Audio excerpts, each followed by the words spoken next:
Messieurs et dames, bienvenue dans ce nouveau numéro d'Œil du Pro. Vous faites un excellent choix en vous posant devant Héritage Télévision pour parler, pour regarder sport. Et nous allons bien évidemment brosser les sujets d'actualité dans ce nouveau numéro d'Œil du Pro. Aujourd'hui, il sera question de parler des léopards de la République démocratique du Congo qui sont tombés pour la première fois depuis les débuts des éliminatoires de la Coupe d'Afrique de Nations Maroc 2025. Les hommes des Sébastien des Sabres se sont inclinés 1-0 en Côte d'Ivoire face à la sélection guinéenne. Les léopards de la RDC sont tout de même déjà assurés de se qualifier. Il est désormais question de rassurer leur première place dans ce groupe. Il sera donc question de revenir sur ce match-là dans ce numéro d'Œil du Pro. On va également parler dans ce numéro de la victoire, une nouvelle victoire des Cheminots du FC Saint-Paul-Popo qui sont sur une lancée de 6/6 depuis les débuts du championnat national. Les hommes des Luc Emael se sont de nouveau imposés en championnat. Une victoire de but à 0 le dimanche dernier face à la formation des Kamikazes de Lubumbashi Sport. Des buts inscrits par Issa Mampeko ainsi que Orso Mouakou, justement, qui a marqué le deuxième but de cette formation des Cheminots du FC Saint-Paul-Popo. On va revenir en détail sur cette rencontre dans ce numéro de Œil du Pro. Voilà donc les grandes lignes de ce numéro. Et avec moi sur ce plateau pour parler d'essai du fait de ces différents sujets, il est là. Il s'agit de Jean-Claude Sefou Sadiki, à qui j'ai dit bonjour et bienvenue. Celui qui se lève tard ne voit jamais la tortue se brosser les dents, dit un proverbe africain. Bonjour cher Banois, bonjour à tous. Celui qui se lève tard ne voit jamais la tortue se brosser les dents. Un petit message à tous les retardateurs. Alors, sans plus tarder, Jean-Claude Sefou, les léopards de la République démocratique du Congo se sont inclinés 1-0, but inscrit dans les ultimes minutes du match par Serhou Guirassy, l'attaquant du Borussia Dortmund. Est-ce qu'on peut comprendre cette défaite des léopards? Est-elle logique ou peut-être une victoire arrachée au forceps par les Guinéens? Non, par rapport au feeling du match, je crois la seconde période, c'est vrai que les Guinéens sont un tout petit peu dispersés puisqu'ils avaient l'épée de Damoclès, puisqu'ils avaient vraiment l'obligation du résultat. Mais je crois par rapport à la fin d'un joueur, je pense que les Guinéens étaient affamés, que la République démocratique du Congo, et a raison, puisque nous, on était déjà qualifiés. Vous savez, le football se joue sur 4 dimensions. Il y a une dimension physique, il y a une dimension tactique, dimension technique, et puis il y a une dimension mentale. Ça veut dire qu'il faut que les mentales aussi suivent. Et aujourd'hui, pour la RDC, c'est quand même difficile de tenir ces joueurs-là en haleine, de leur expliquer quoi. Vous gagnez peut-être pour le prestige, peut-être pour le classement FIFA, mais ils savent qu'ils étaient engagés dans ces éliminatoires pour être qualifiés. Ils ont été qualifiés depuis la 4e, donc la 4e journée. Donc il y avait aussi ces facteurs-là où ils n'avaient pas faim. Mais dans le match, je trouve qu'il y a eu quand même beaucoup de défaillances en termes de choix de la part de notre sélectionneur Sébastien Dessart. C'est quelque chose qu'on disait bien avant. Même avec les victoires, on disait qu'il n'y avait pas vraiment un cadre qui permettrait à ces joueurs-là de pouvoir évoluer. Il n'y avait pas de choix utiles pour permettre à cette équipe-là de rester constante. Et Dessart, ça n'est trouvé. Aujourd'hui, il est conservateur avec son milieu de terrain, Moutoussamy, Charles Piquel. Là, il nous a fait la surprise du chef avec Noah Sadiki. Moi, je ne l'attendais pas titulaire directement. Mais il nous l'a fait, ces 3 milieux-là, les plus défensifs possibles. Alors que nous jouions face à la Guinée, peut-être pour Dubert, mais il fallait quand même gagner. Et quand vous regardez l'évolution dans les 45 premières minutes de Noah Sadiki, ça veut dire que c'est quand même un animateur, mais qui est beaucoup plus défensif. Il n'avait pas le temps d'aller dans la surface de réparation, chercher ou intimider la défense adverse. Ça a quand même amoindri. Dans le couloir gauche, je pense aujourd'hui, et je crois que c'est prouvé, quand il y a les mariages entre notre ami Elia Meshak ainsi qu'Arthur Massakou, c'est un latéral Massakou qui aime aller de l'avant, alors que tu as quand même un ailier qui aime prendre la profondeur. Chaque fois que tu as Arthur Massakou aux avant-postes, ça diminue les chances à Elia Meshak de prendre cette profondeur-là. Parce que quand il y a un latéral qui est déjà aux abords de la sphère de réparation, il ne peut pas prendre la profondeur. Pourquoi? Puisqu'il ne peut plus courir. Et du coup, ça restreint un tout petit peu l'espace d'action de notre ami Elia Meshak. Donc, c'est un mariage qui n'aurait dû pas être ou qui ne marche presque pas. Et puis dans aussi cette animation-là, il manquait justement du panache avec Charles Piquel. Je ne sais pas pourquoi il est titulaire. C'est en seconde période où je pense que des sabres cèdent un tout petit peu sa main. Puisqu'il va faire quelques choix qui sont peut-être logiques, mais des choix inopportuns. Okay. qu'on m'explique pourquoi Joris Kaembe prend la place de Elia Meshak. Puisque Elia Meshak commence petit à petit à entrer dans son match, c'est quand on le sort et on ne fait pas entrer qu'à ton pas, s'il vous plaît. On fait entrer quand même quelqu'un qui devait jouer comme latéral, qui est Joris Kaembe. Et du coup, quand il est entré, je crois, personne ne peut me dire qu'il y a eu une action de Joris Kaembe. Donc, en ce moment-là, il essaie tout de restreindre. Quand il fait le changement et les bons remplacements de Moukao, il entre, à la place de je crois qu'à la place de Charles Piquet, en ce moment-là, Moukao fait un tout petit peu ses surnombres au milieu de terrain. Il essaie, par son influence, l'influence que Piquet n'a plus ces derniers temps, il va permettre d'un cran Noah Sadiki de monter. Et Noah monte, je crois, il l'enchaîne à l'espace de 3 ou 4 minutes, 3 ou 4 bonnes présences dans la phase de réparation. C'est le moment qu'il va choisir de sortir encore une fois de plus Noah Sadiki. Donc, les deux sorties, Elia Meshak ainsi que Noah, ne nous ont pas permis justement d'avoir cette présence. Et puis, il va enchaîner d'autres remplacements, des Balukush et autres. Voilà, il y a eu ce but tardif, mais un but malicieux, un but d'attaquant que notre ami Serhou Guirassy nous fait. Moi, je me plains. Les gens disent que oui, Inonga, il a toujours eu ces errances-là, mais Inonga, il est fautif, d'accord. Mais qu'on m'explique, dans la préparation d'un match, vous avez un attaquant de classe mondiale qui est Guirassy, qui a fait de la misère en Allemagne, qui est aujourd'hui du côté toujours d'Allemagne, mais du côté de Dortmund, qui est potentiellement le futur ballon d'or. Vous voulez faire justement une tactique contre lui.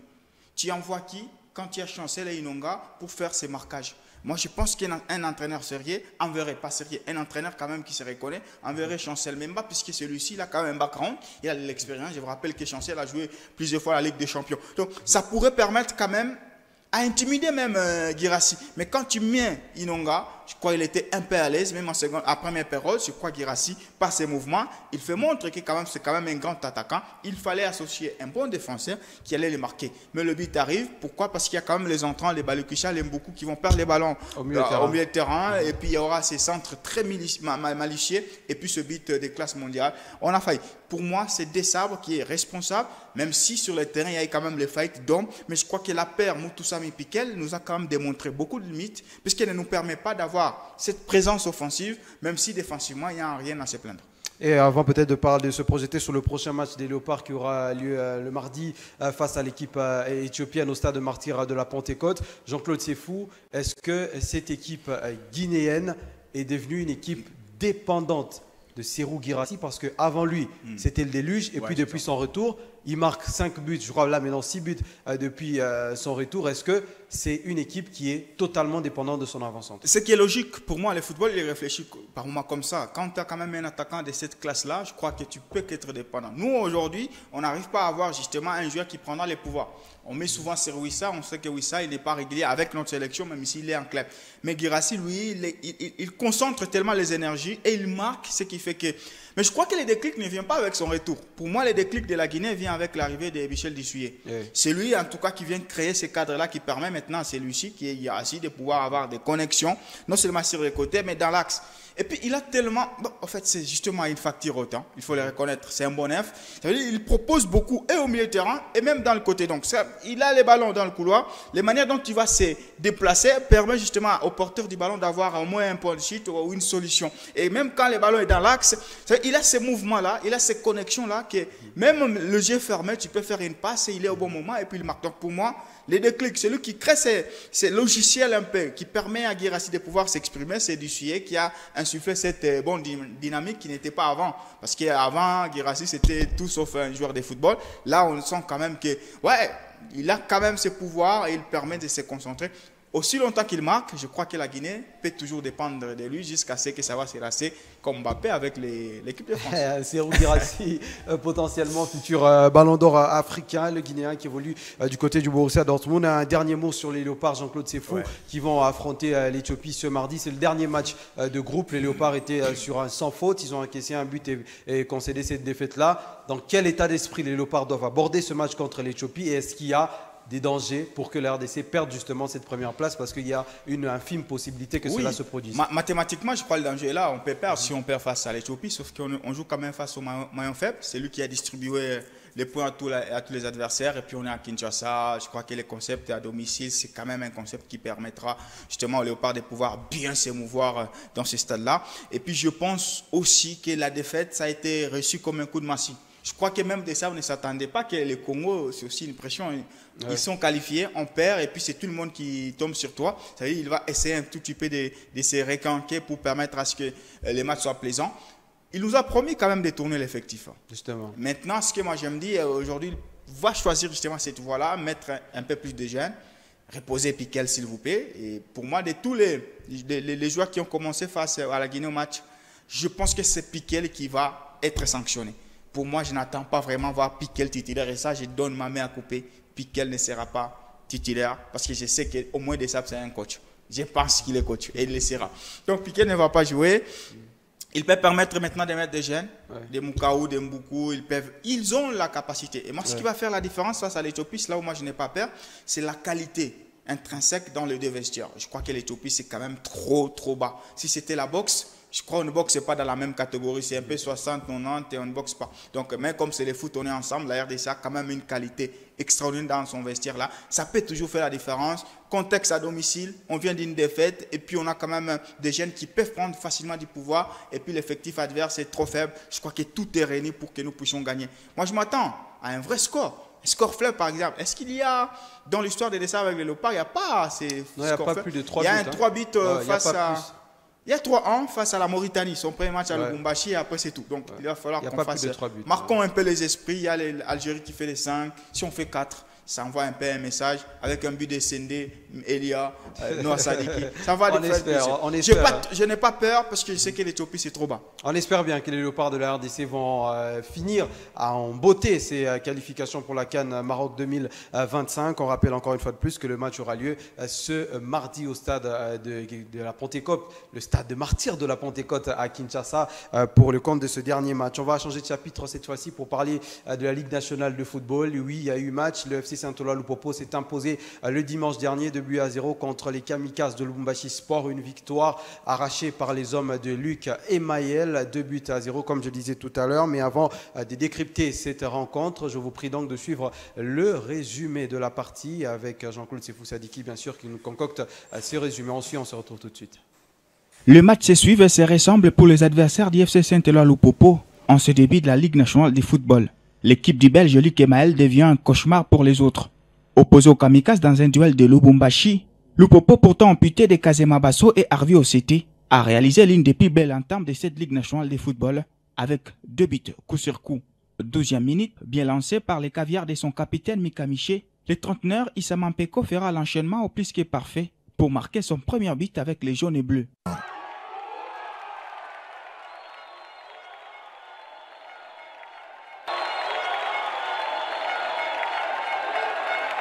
Sans démériter, les Kamikazes vont tenter quelque chose durant le match, mais sans succès par manque du panache offensif. Ils auraient pu être tués si les Niembo étaient soit lucides ou par défaut altruistes devant le but. 22e minute, au premier poteau, Orso Mwaku va s'élever plus que tout le monde et reprend le centre bien dosé des Papi Kokeleya. Un joli coup de casque pour doubler la mise.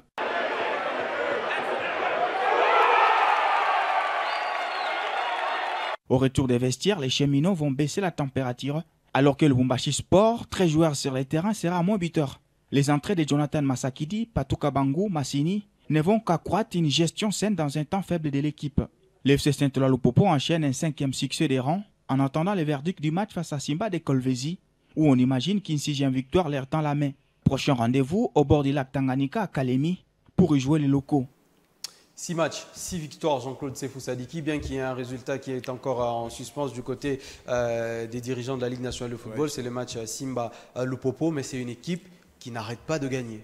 Oui, ça n'arrête pas de gagner puisque ça se met à la hauteur. Je crois qu'aujourd'hui, Lupopo, c'est cette machine-là qui est presque complète. On le dit, dans le foot, il n'y a pas les équipes parfaites, mais il y a quand même une tendance, il y a une certaine illusion de la perfection. C'est une équipe qui déjà s'est mise à la hauteur physiquement. Je le dis, ça peut paraître anodin, mais quand un joueur se sent bon physiquement, je crois que même les gestes, c'est facile à l'appliquer, des gestes techniques et tout.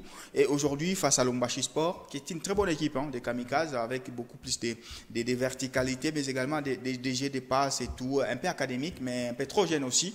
Une équipe de Lupopo qui a réussi déjà à se fixer. La très bonne entame. Pour moi, c'est la première fois qu'ils entament très bien les matchs. En tout cas, ils ont marqué à la 12e et 22e minute, surtout avec la présence et toujours les hommes forts. Les hommes du moment, Mika Miché qui fait une passe, un centre à profondeur, réception Issa Mapeko qui marque son premier but, les 100 fois, on sait de l'expérience qu'il a. Et puis le second but, c'est un centre de Kokelea Papi. On ne se rend pas compte de ce que ces latérales-là apportent dans les jeux offensifs de cette équipe de Lupopo. Et puis il y a une très bonne réception avec un coup de casque de Orsomaku. Donc Lupopo, c'est cette équipe-là qui a réussi à combler ses déficits physiques. Et puis en termes de défense, ce n'est plus Mokonzi. Mokonzi a été positionné à son poste initial de numéro 6, puisqu'il faut rappeler qu'Osé était absent. C'est Mokonzi qui prend les 6, Draman Kambo prend sa place et Mika était justement cet organisateur du jeu.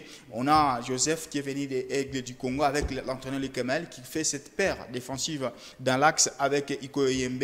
Et donc voilà, défensivement ils ont également changé ses déficits, milieu de terrain impeccable. Kazema Basso absent. C'est Denis Moutula qui a pris son couloir et qui a été très bon avec des frappes extraordinaires, mais également des centres un peu limpides. Donc, c'est une équipe un peu au plus qui est parfaite. Et puis en face, il y avait trop de jeunes. On se rappelle que Lumbashi Sport a vidé tout l'effectif. Ils avaient des situations offensives, ils avaient des dribbles, ils avaient des incursions là sur des réparations. Mais il manquait justement ces derniers gestes qui a permis aujourd'hui à Lupopo, encore une fois, de ne pas prendre de but, de démarrer la meilleure défense et de marquer ces 2 buts-là grâce quand même à ces hommes forts, Mika Miché, Papi Kokelea, mais également une très bonne gestion, puisqu'en seconde période, c'est une équipe de Lupopo qui était en difficulté, mais qui n'a pas su encaisser. Pourquoi? Parce que ça gère bien les moments forts et les moments faibles. Et rapidement, avant de terminer avec ce numéro d'œil du pro, est-ce que les supporters du FC Saint-Ol-Popo et certains analystes ont raison de s'enflammer sur le fait de dire que le Popo est un candidat sérieux au titre final cette saison? Ça fait 3 ans que le Popo est candidat sérieux. Sauf que les 2 précédentes saisons, c'était une équipe un peu avec nonchalante, avec beaucoup de déficits. Par exemple, la saison dernière, c'était défensivement qu'ils ont vraiment craqué. Chaque match correspondait à un but encaissé. Mais cette saison, ça fait un but encaissé sur 6. Donc il y a déjà une différence. Donc je trouve qu'aujourd'hui, il y a des signaux qui témoignent principalement que le Popo est prétendant. La saison dernière, c'était juste prétendant. Cette saison, c'est prétendant sérieux. Pourquoi ils ont réussi quand même à être sérieux? Défensivement, ils ne prennent pas des buts.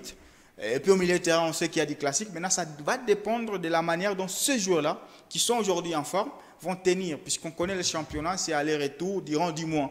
Est-ce qu'ils vont tenir? Est-ce qu'on aura toujours les mêmes Liz Niembo? On aura toujours les mêmes Orsomaku? C'est toute l'équation.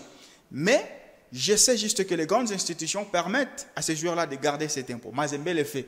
Le Konza était bon de la première à la dernière journée, même s'il y avait les errances. Est-ce que Lupopo, c'est cette grande institution-là qui va permettre à ces joueurs de les rester dans la préparation, de les rester même dans le paiement, puisque la saison dernière, il y a eu des problèmes de primes. Il ne faut pas oublier, ça fait en sorte que les joueurs quittent justement les côtés sportifs. Donc, c'est à Lupopo de s'élever à la hauteur des grandes institutions. Et je crois que ces joueurs, ils sont pros, ils vont aussi s'élever et puis ils vont faire cette bonne saison. Mais ça dépendra de comment Mazembe. J'ai toujours un paradigme.